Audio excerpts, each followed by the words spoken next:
Bonjour et bienvenue au centre de tri de collecte sélective Paprec Trivalo Côte d'Azur. Chaque jour, les déchets issus du tri des collectes sélectives, bac jaune du département des Alpes-Maritimes, sont traités dans cette usine. Inauguré en février 2017, ce centre de tri est l'un des plus modernes de France. 50 personnes y travaillent quotidiennement. Voici maintenant les principales étapes nécessaires au recyclage de chaque matière. Première étape, l'alimentation de la trémie et le trommel. Une fois la collecte sélective déchargée dans l'alvéole, le conducteur d'engin dépose les déchets dans la trémie doseuse. Cette trémie régule le flux de déchets alimentant la chaîne de tri. Le flux est ensuite convoyé jusqu'au trommel. À l'intérieur de ce grand tambour, les déchets subissent une première séparation selon leur taille. Deuxième étape, la séparation mécanique, le crible balistique. Le criblage balistique consiste à séparer les déchets en fonction de leur poids et de leur forme via des pales inclinées.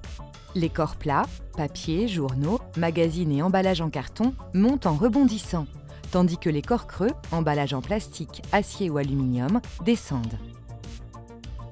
Troisième étape, le tri optique des corps creux, emballages en plastique, en acier ou en aluminium.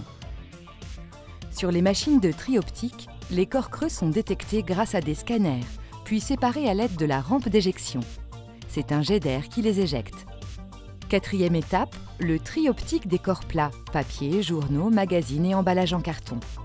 D'autres machines de tri optique sont également utilisées pour séparer et trier les différents types de corps, les corps plats. Cinquième étape, la captation des ferreux et de l'aluminium. Les emballages en acier sont captés à l'aide de 3 séparateurs magnétiques, appelés overband, et orientés directement vers une presse dédiée. Les emballages en aluminium sont eux captés grâce à un séparateur appelé courant de Foucault. Sixième étape, la cabine de surtri. Les opérateurs vérifient les matières triées par les machines. Ils affinent les flux et captent les refus de tri. Les machines qui composent la chaîne de tri sont contrôlées à distance par une table de commande.